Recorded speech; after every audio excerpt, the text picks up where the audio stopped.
Each month, NASM is giving you free courses. That's right, free courses each month just for being part of the NASM family. Learn about everything ranging from nutrition to strength, weight loss to stress relief, and everything in between. Click the link in the bio for information and to claim your free course before they're gone. You are listening to the NASM-CPT Podcast with Rick Richey, the official podcast of the National Academy of Sports Medicine.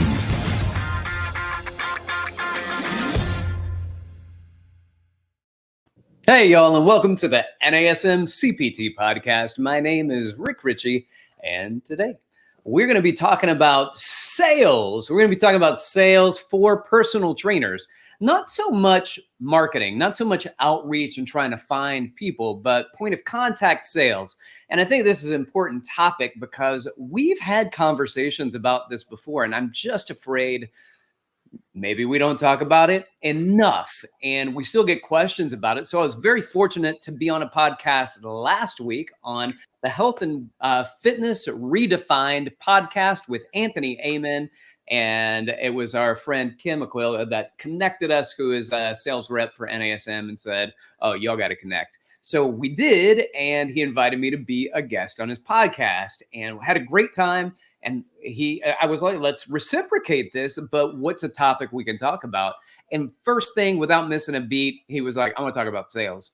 And I was like, oh, okay, let's get you on next week because I want you to talk about sales. So with that said, here is Anthony. What's up, man? How you doing, man? I'm excited, man. Yeah, I'm excited to have you on. I'm like the opposite of most trainers where I hear the word sales and I just get pumped. Nice. Oh, I love it. Why? Why is that exciting? It's a challenge. It's fun. There's so much about it. I'm going to preface psychology major. Okay.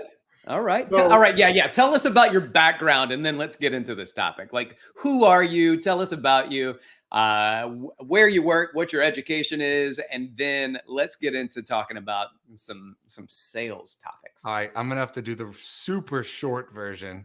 So if you're interested, like you mentioned, listen to my show. You can learn more about me.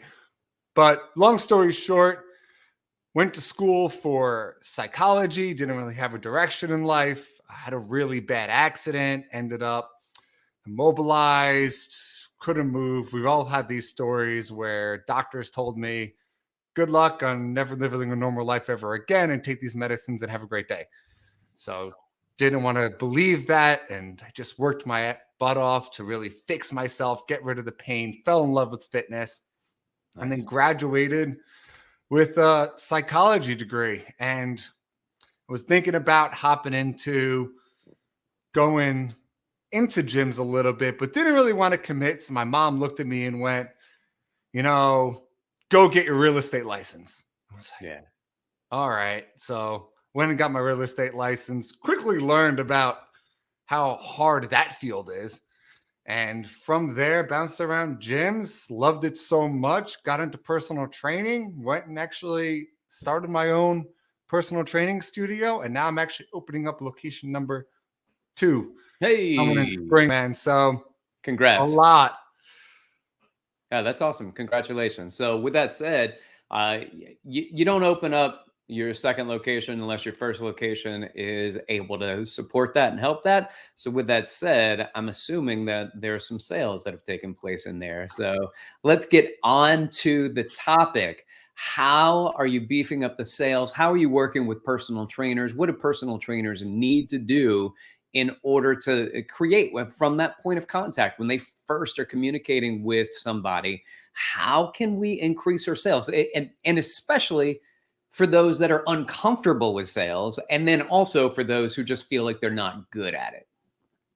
I'm going to start with something I always mention during interviews with personal trainers, because I think there's a big disconnect in our industry where people love fitness. Everyone gets into fitness because they love it. It's helped them in some way, shape, or form. And that passion is great and all, but the disconnect to how to pull in clients and sell really pushes a lot of people out of our industry. They really expect to come into a club and just be given a bunch of clients and then just train all day and love what they do. But the truth of the matter is, that's not how that goes. No, not at all. And a lot of them are shocked to hear that studios require them to do some sort of sales. Some require a lot more, some require a lot less. But on the flip side, if you want to build yourself up even more than what that studio can support, or if you're on your own, then you have to be good at sales anyway, because how are you going to get someone to trust you? My favorite example is there's the two most important assets in somebody's life. The first one is their home. That's their biggest financial asset. And when it comes to somebody selling a home, it's who am I going to trust? Who am I the closest with that will sell my home for me, help get the best? The second most important thing in someone's life is their body. They are entrusting in a trainer to help them better their journey. They don't want to get hurt.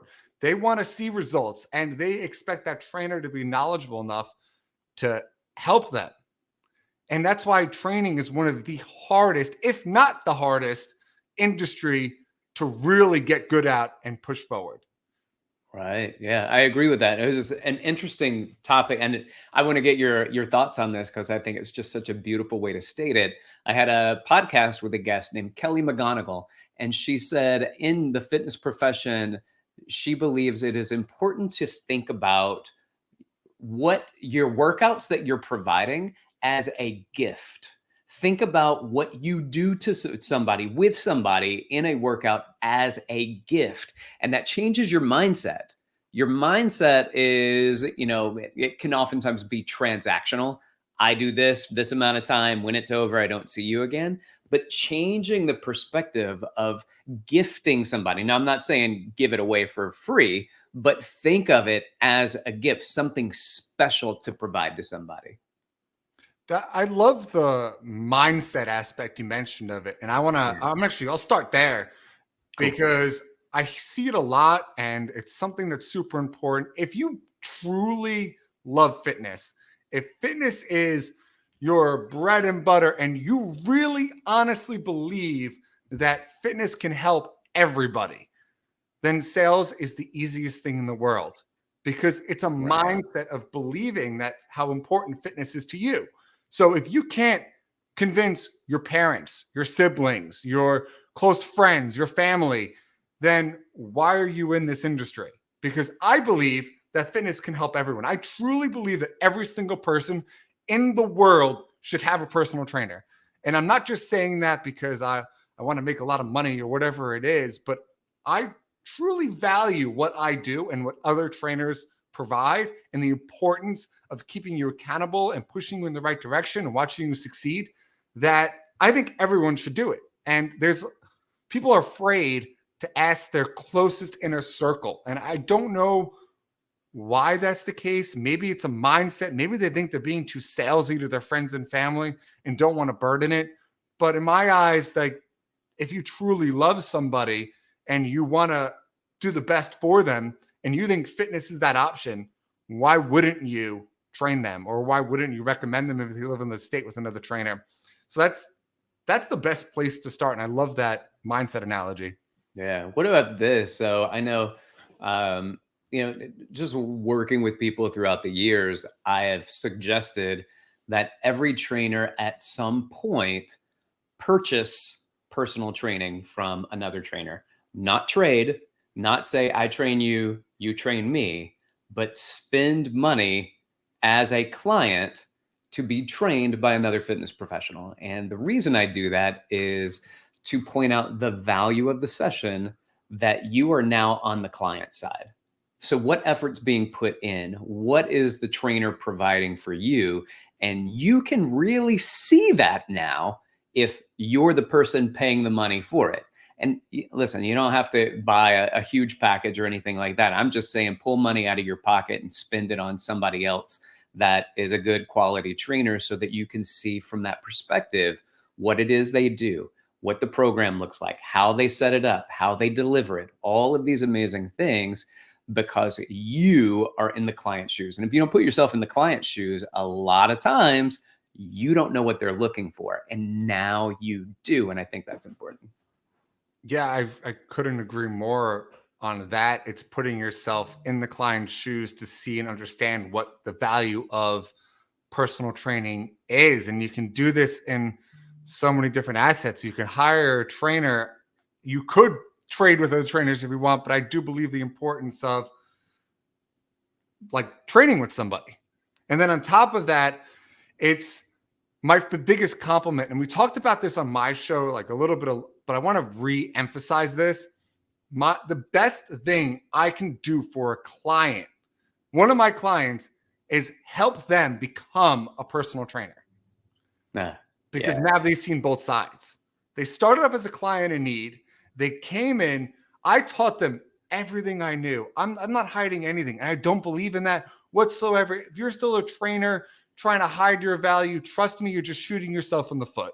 Right. Teach these clients every little thing, you as much as you know, if not more. And then what sometimes will happen is in return, these clients will actually become trainers. And now you change someone's life to a new level. And that's why we're supposed to be in this industry. It's not for the money, but it's supposed to be for helping people. And the money will come the more you help. Yeah, I agree with that. You know, if you do the right things, then you are going to get the clients. You're going to get the money. If you're truly interested in helping people, and this is where I find, I don't know, I assume probably the same, but I don't want to do that, is that the more you're going after the sale, the less you're focused on the benefits for the outcomes for the client. And that if you're truly interested in people, then sales aren't as challenging, because it is no longer about you and how uncomfortable you feel. It is about them and how comfortable you make them feel. And when you make it about them, then it becomes much easier to work with somebody. And you don't even have to really ask for the sale. At some point, you can also just say things like, hey, really enjoyed doing this. Maybe the complimentary session that a lot of people give away when they first start training at a corporate facility, right? So you did this complimentary session, you show your value. And at the end of it, you just say, hey, I'd love to work with you if it seems like something that you want to do. And if you have the means and the time to make it happen, this is my availability. And here's the form on how much it costs. If you have any questions, please let me know. And not being pushy about anything, but also following up.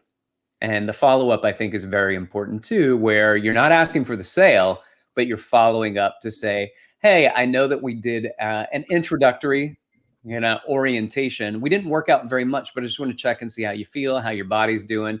And following up with people in that way allows them to be like, oh my gosh, here's another interaction. I didn't feel like I was being pitched to. I didn't feel like I was being sold. I actually felt like this person cared about me. And again, the price that your clients pay is never too much, provided the value meets or surpasses the price. I think this is a great starting point. I'm going to teach all of your listeners from start to finish, every single step. Sweet. How to do better. Because I want to help everyone. And like I said, beginning of this show, I'd rather see the world get healthier, and I don't care where you are. So that means we need a lot more trainers, and all these trainers need to be really good at sales, and let's change lives. So Rick, if you're okay with it, I want to dive into, because you just kind of set me up right there from start to end, how to get a sale and how to, what I like to call, create relationships.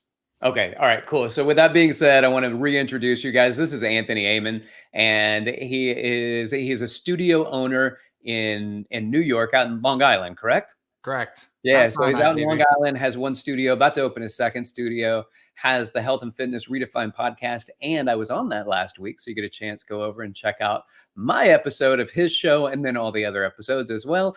But he's going to be talking to us about sales, and he's about to knock it out. So here it goes. Go for it, brother. So personal training is a personal business. What that means, it's about building relationships. Do not take this service that we offer and think of it as selling a pair of socks or a hat.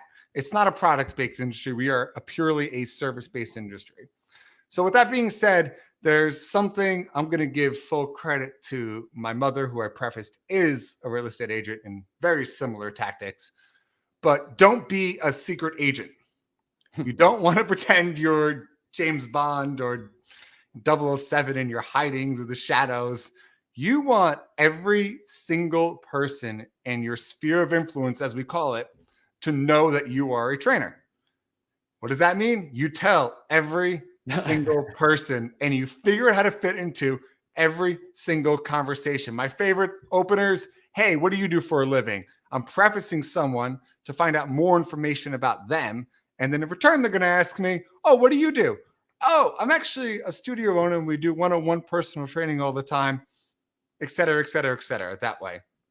So step one is go out in public. Yeah. Unfortunately, like Facebook's great, putting ads out is fine, marketing and all that stuff, it's not my cup of tea. I am all about relationship building. And how do you build the relationships, guys? You go out in the world and you join as many groups as you possibly can. And this is how I started. I was in 3 Chamber of Commerce's, 2 networking groups.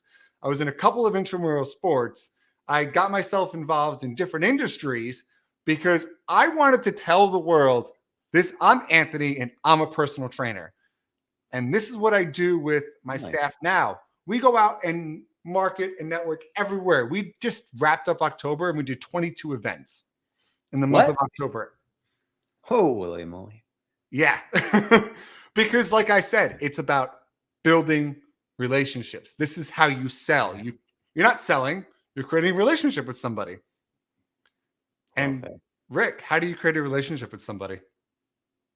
You gotta engage. Engage in conversation, build rapport, find out who they are, find out what they do for a living. Ask a lot of questions. The best way to get somebody to trust you is for you to ask them questions. People love talking about themselves. It's our favorite thing in the world. And you always find out that if, test this theory, trust me, it works. I've tested it. When you just constantly ask someone questions and dig more and more into their lives and active listen, which means if someone says, oh, I'm an operations manager at Sears. Oh, that's awesome. So you're an operations manager at Sears. What does that job exactly entail? So I'm showing that I'm listening and then asking more questions to follow up through it. That person's going to keep talking. Before you know it, they're going to go home and be like, wow, that guy Anthony was such a good guy. And then you start creating relationships. Now what do? I'm going to make sure I get the contact information, right? So I want to get somebody's phone number, email. I prefer phone numbers over emails just because, like I said, a little more personal. How do you talk to friends? In our generation, I'm going to date myself. I love phone calls, but in our generation, everyone loves text messages. That's how you create relationships. So I meet somebody, we chat a little bit, shoot him a text. Hey, nice meeting him today. I've really appreciated our conversation. And then I'm just engaging in conversations. I'm not pushing, oh my gosh, I'm a trainer and I do this. I'm getting to know somebody and I'm creating that trust and relationship with somebody. And maybe I'll be friends with them, maybe not. Who knows? But like I said in the beginning, this is a personal business. And that's what it's all about. It's going to talk to everybody and just creating relationships and kind of gearing it that way. Does that make sense? It does. Let me ask you a question about for some of the folks that are out there who maybe are a little bit more introverted. So they doing that, reaching out, going out, being out, like that's just not, it's not in their DNA and who they are. What are some of the ways that you encourage people that just don't have the, I'm the mayor of the gym mentality? How did they reach out? How did they engage with people? Great question. So my fiance and a couple of my other trainers are super introverts. Okay. So obviously you have different people from all walks of life, but I'm going to state this. There's introverts, there's extroverts, people, everyone's different, right? So if I have this super extroverted approach, there's going to be times where I'm not going to vibe with somebody.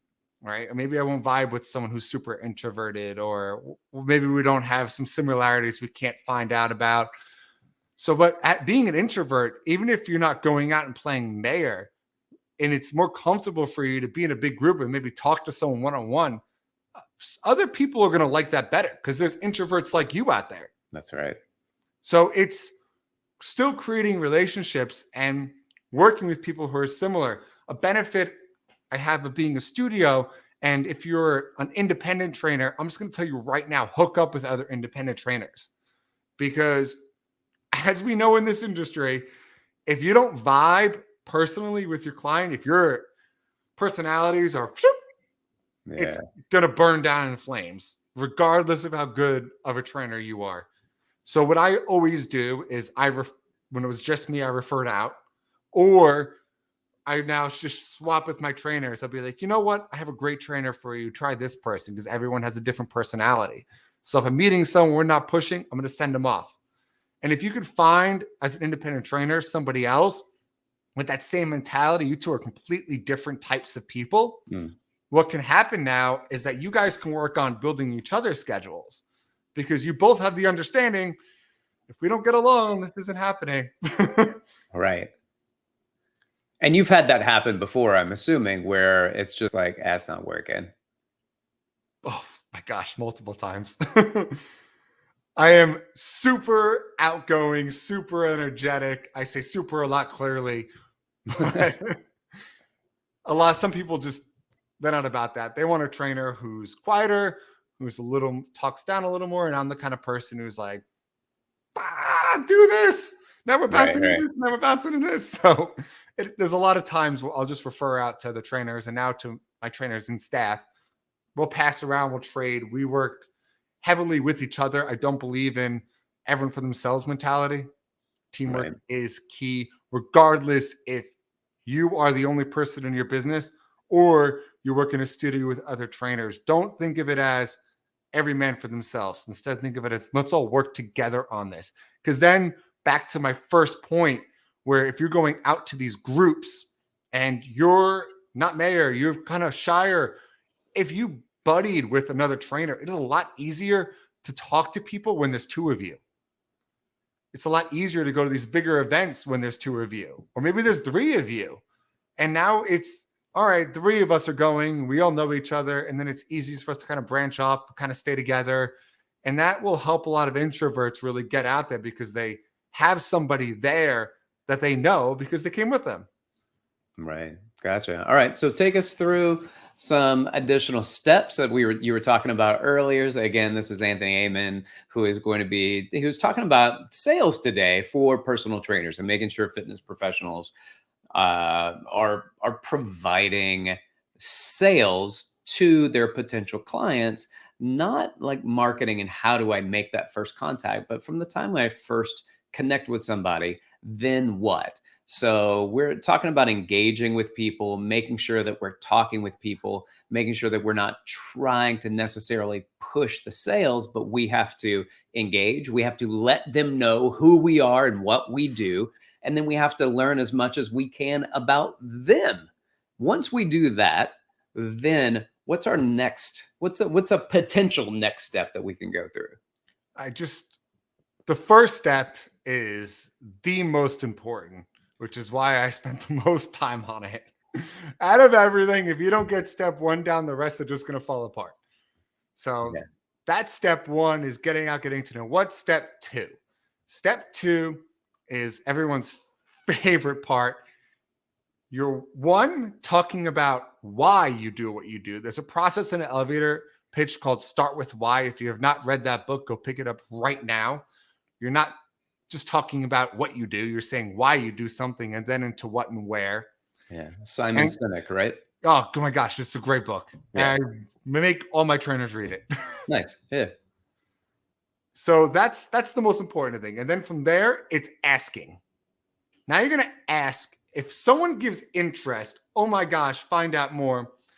The worst thing you can say is, great, we'll be in touch. What's going to happen? You're never going to get back in touch with that person. It's going to be a lot harder. So it's going to be then asking. We give away a free fitness assessment. It's not a workout. It's an assessment where Okay. we do 15 minutes of getting to know somebody. We're sitting down on the couch just talking. We're doing 15 minutes on the floor, which is a set number. It's exercises that every single person does, and then we're evaluating. And then we go into the sale. But I'll get into that in a little bit. But that's what we're giving away. Now, I want to get someone to book that. I need to get them in my door. That is the most important thing, have them show up. So what I'm going to be doing now is when they're showing interest, oh, that's awesome. So today is Monday, let's say, right? And I met someone on a Monday and I'm out, we're talking, they're showing interest. Like, great, we offer a free personal training assessment. Just come down. We're going to get it booked up. So today's Monday. How does Tuesday or Wednesday look for you? You see what I did there? Oh, yeah. I didn't say what day this week works for you. They're going to put it off. I have a very strict 48-hour rule. What that means is if you don't get that assessment booked within 48 hours, the chance of that person showing up are slim to none. Because something in life, and it's no longer become a priority. People have, or most people, have the next 2 days planned, like mostly in the calendar. So it's very unlikely something's going to hop in. So if you can get it booked within those 2 days, you have a lot better shot of that person coming in. And I'm not, yet again, asking what day. I'm saying Tuesday or Wednesday. They're going to pick a day. The next question is going to be morning or nights. See what I did? I give 2 options. Morning or nights. What do you like better? Mornings. Great. We have a 6 a.m. and a 9 a.m. What time works better for you? 6 a.m. Awesome. Let me get your name, email, phone number, and put you right in. Boom. Book it on the spot. Nice. A or B. A or B. That is it. You know, a couple of things come awry when people say, well, what time works for you? And then the person will get frustrated trying to figure it out, or they'll put it off to a later time because they think they need more time than they actually do. People will make times work if they can. If it's really an issue, which is super rare, they'll be like, well, I really can't do 9. Can you please do like 10? Or 10:30, that works. Awesome, let's do that. You don't want to make it seem like your schedule's open. Even if you don't have a single client booked, if you don't seem busy, people are going to think there's something wrong with you or they're not good. They want the best of the best. You ever go to those busy restaurants? There's a line waiting outside that one and there's no one in that restaurant. I can get in that restaurant right away. But why is there a line at that one? I'm going to that one. Yeah, I tell people all the time, people love training with the trainers that train. So if you're, I even say this in order to get people to ramp up those complimentary like assessments and things like that, because nobody knows you're doing an assessment. They just see you working, and there are trainers that aren't working. And if you can book your schedule, even if it's comps, then you are still providing services. It's a numbers game. And the fact that all the other people who may be interested are seeing you as somebody that's working.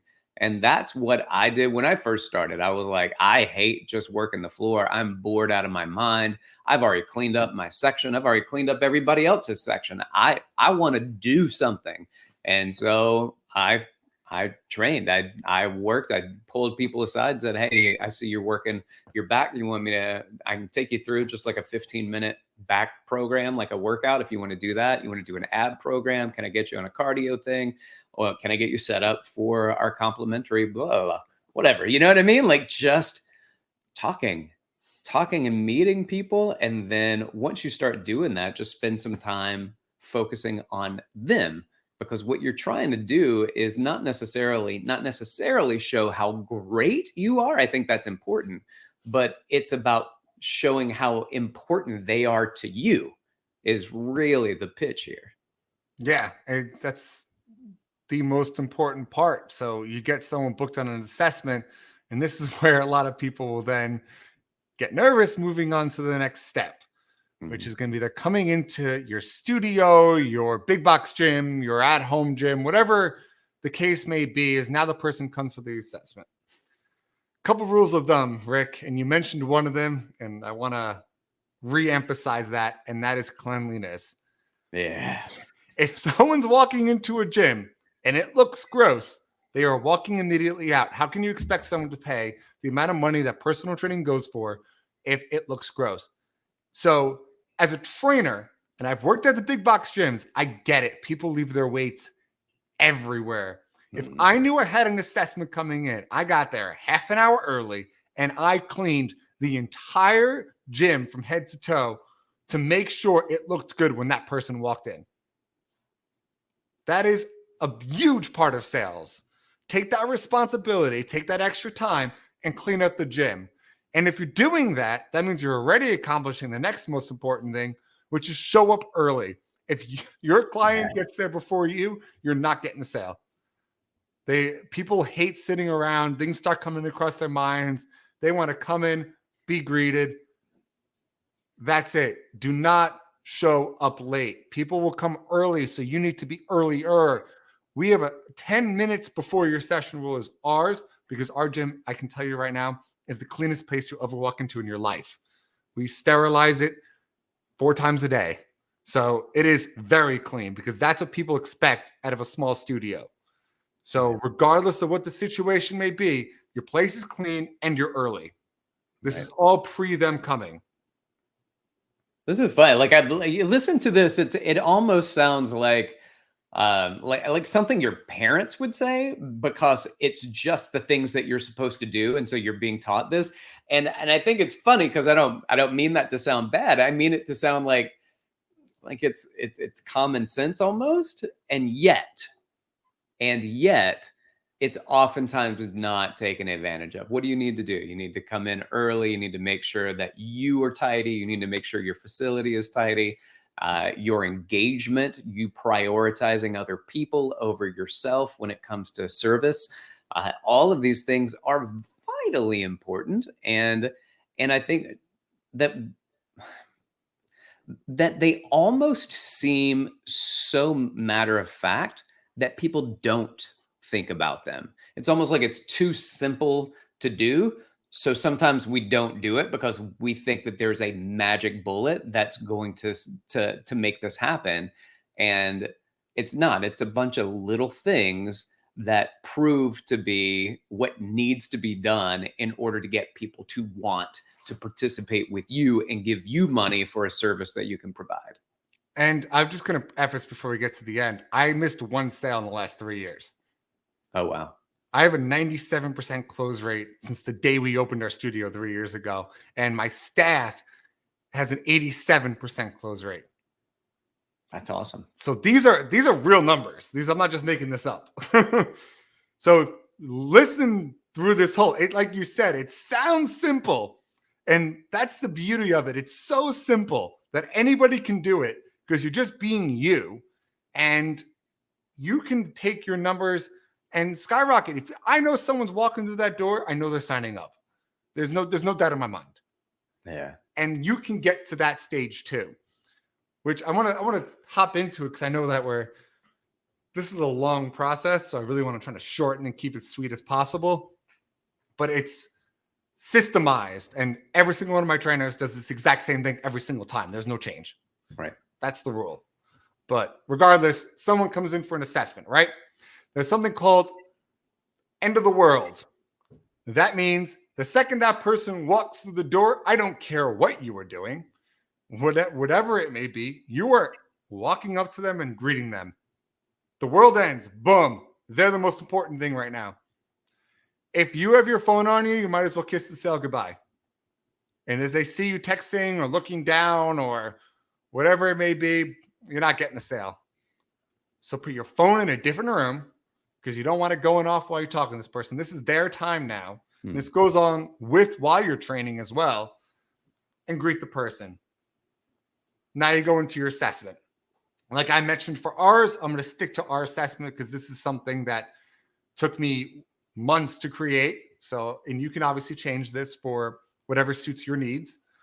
But first part, getting to know somebody. I want to point out, Rick, I do have a desk in my office, but I also have a couch. And when somebody comes in for an assessment, we go into my office to get to know the person and build more rapport with them. And I sit next to them on the couch. I do not sit across from someone on a desk. Why? Well, think about how that looks. Sitting across from somebody on a desk, it's instantly become salesy, hasn't it? What did I say in the beginning? This is a personal relationship. You're close with that person. You built rapport with that person. They know you. So now you're going to sit next to them as equals instead of across to someone on a desk. Probe at this point. Find out everything you can about this person and why they want your help. Something called the 5 whys. You have to ask why 5 times in order to get the real reason why somebody's there. And it should be some kind of emotional trigger, which could range from the doctor told them they needed to lose weight, they have a wedding coming up, whatever it may be. Keep probing until you get the real answer about why they are there, because that's going to help you a lot. And then the third question. I don't know how to preface this, and I don't mean this in a bad way, and I just want to state that. It's just something we do for law of averages, but ask what they do for a living. You find out a couple things. You find out if they're sitting all day. You find out if they're doing repetitive motions, which can cause injuries. And then you're kind of getting a rough idea about how someone makes, about how much, because you never want to scare somebody away.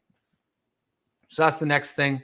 Then we're going to go into the floor. Like I said, we're doing a set number of exercise. We're grading them out of 100%.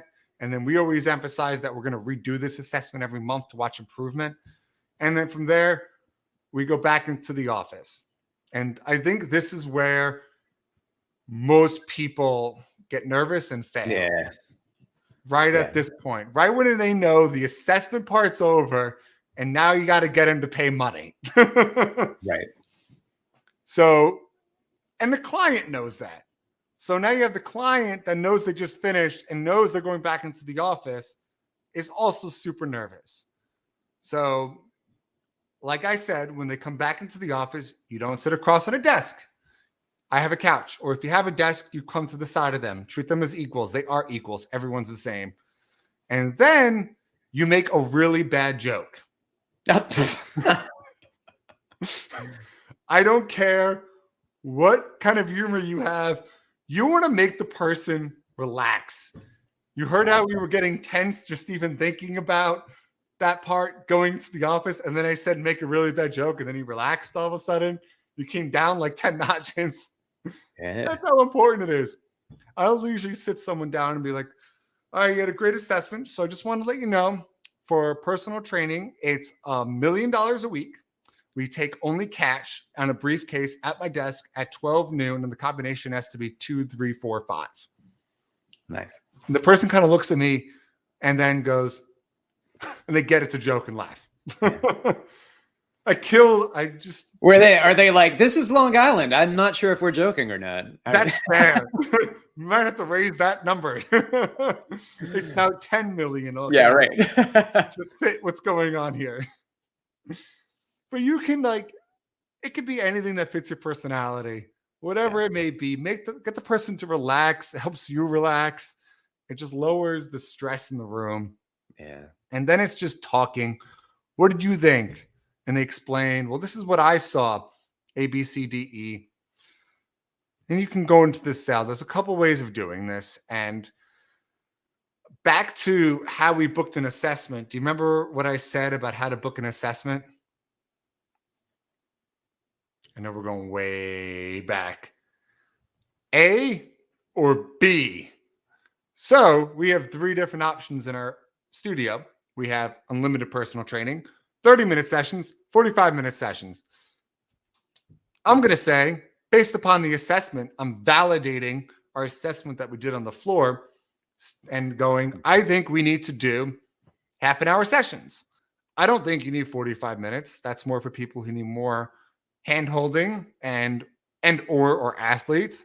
When you're trying to lose weight, we can do HIIT workouts in about 30 minutes. And based upon your availability that you gave me, because you gathered all this information I believe you do best at either 2 or 3 times a week. Here are the prices. Which one do you think? Nice. A or B? You never want to go, here are 7 different options laid out. Please take 3 hours and read this pamphlet as I describe every single one. And then you instantly forget and you get overwhelmed and leave me. Right. Yeah. We don't want that person getting overwhelmed. And I'm gonna probe back to something I asked about occupation, where I'm not selling an unlimited personal training package, which runs $1,000 a month, to somebody who I feel can't really afford that, because that's going to financially stress that person. I don't want somebody ever to feel financially stressed in our gym, because stress makes you gain weight. And it just does so many bad things to us. I don't want you to stress. So I'm going to stick with something which I think is right. I'm going to give 2 options. And if that person feels like they can afford the more expensive option, they'll choose it. But it's not for me to push a most expensive package. I'm not doing that. I'm just saying this is honestly what I think is best suited for you. This is my honest opinion. I have taken people and sold once a week training, which is our cheapest option, because I really thought it was the best option for them. Not because it made me the most money, but because I truly felt like this is the best thing for them. I gave them A or B once or twice. They picked once. This is awesome. I don't care. This is the best place we can be right now. And you know what? You can always upgrade later. So it's up to them. But asking for the sale, and I'm sure you've heard this in every sales podcast you've ever listened to in your life, you need to ask for it. So what do you think? How does this sound for you? Which option do you like better? A or B? A, would you like to get started today? Sure. All right, let's get you signed up and ready to go. And then you can go into your company's policy and procedures at that point and get them signed up, etc. A, B, C, D, whatever you want to do. Like I said, A or B, not C or D. Hope that makes sense.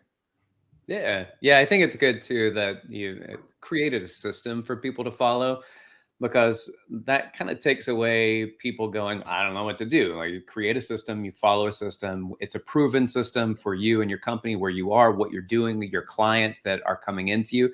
That's what works. And, I think at some point, and this is why we do programming and we talk about the OPT model so much, because we believe in programming, and programming is one of the harder things for people to actually figure out and do. So we created a system, right? Follow a system. When it comes to building a business, no matter what you do in business, it's not a bunch of random things. It's always a system. You systematize everything that you do. So in sales, you found a system that works for you and your clients and your staff that's at the location. Here is the Anthony Amon, the redefined system that we want you to employ. And that way everybody can get comfortable, and it doesn't always feel like something new every time that you're trying to figure out. You follow the system and you figured out the system. And the most important part of the system is getting to know someone. And that's definitely where you let your individual light shine, where you as an individual, like a lot of times we say, in the system here's the outline. You just color within the lines, right? But you color it the way that fits you and who you are and your personality, but just stay within the lines and follow the system, and you'll come out on top. Exactly. I think that's the most important thing. Like, back to the one is creating relationships and being yourself. Yeah. People want to know people, and pretending to be somebody is the worst thing you could possibly do. Agreed. You want to be you, whatever that may be. I'm a quirky individual, and those that know me can totally attest to that. So I'm quirky when I sell, when I get to know people, when I build relationships. I don't hide anything about my personality when I'm in the gym. I'm me from the second I'm in the gym to the moment I go to bed. I'm the same with families, friends, acquaintances, clients. I am the same exact person. I don't hide anything. So, because it's a personal business, it's about building relationships. And if you understand how important building a relationship is with somebody, then when it comes to the sale, then it's easy, because now they're friends and you want to help friends. You see someone going down the wrong path, you want to kind of guide them into the right direction. And you shouldn't be afraid to ask close family, friends, best friends to pay you, because you need to pay for your time. Your time is super valuable. And if deducting it or making it cheaper for people like that is only going to hurt you. And now you don't have enough time to help more people. And that's what it really all goes back to is we get in this industry to change lives. And if you really believe that, like you're super sold, fitness is for everybody, then it's not selling. It's helping a friend. It's helping somebody in need. It's doing the right thing as a human being. Money is just something that we have to do because you got to pay rent. You got to pay for equipment. You got to pay for employees. Whatever the case may be, there's expenses. Your time is the most valuable asset in the world. So you need to value your own time and how much help you can give somebody. And that's what money has to come in. But you know what? You're changing lives. This person will spend millions if they think it will help them live longer. And you know what? Maybe I'm not going to charge millions, but like, I really think that this is good for you. I really think you're going to see results. And I'm going to give you years on your life. How much would you spend on that? That's how I can see how passionate you are about it. And, you know, I agree with you. And we're talking about time and being fair to yourself, not just to the people around you.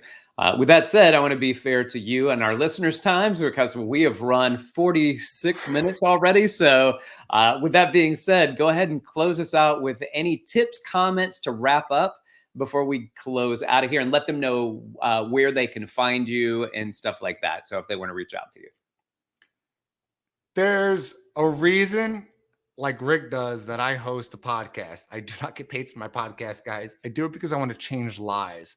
And if you truly believe that you can leave an impact on this world and help as many people as you can, then sales doesn't exist. Then it's just about building relationships, getting to know people. And that's really what it comes down to. Everything in life is a numbers game. So if 1 out of every 100 people will do personal training, let's just say, then I'm talking to 1,000 people to get 10 clients. And it's be yourself. Because like I said, it's 1 out of every 100 based on your personality. So be yourself, get out there, don't hide behind a computer, don't hide behind a desk, go network, go market, go to events. And if you need help, reach out to me. Promise you, I will give you as much free advice as possible because, like I said, I want to see the world succeed and live longer and feel better. You can get a hold of me at Redefine, REDEFINE -fitness.com is my company's website. You can call us at the gym, 631-743-9906. Even if you're a trainer who wants to ask questions, shoot me an email. AnthonyAmenFitness@gmail.com is my personal email. You're welcome. And my podcast, Health and Fitness Redefined Podcast with this guy. But I appreciate it, man. Also, I also point out that if you're going to listen to his podcast, you may want to start out with one that was a guest that you're already familiar with. So it's the one that I highly recommend. With that being said, I want to thank everybody for listening. I hope that you found this inspirational, educational, just supportive for you and your process and what you feel that you can start adding into what you do to help elevate your sales game. And again, it's not always about being the extrovert. It is about people and getting to know people, help people. And one of the best sales technique that you can do is just meet people and let them know that you're there for them. And then when it comes time to ask for the sale, don't be afraid to ask for it because you don't get to make the prices in gyms that you work for.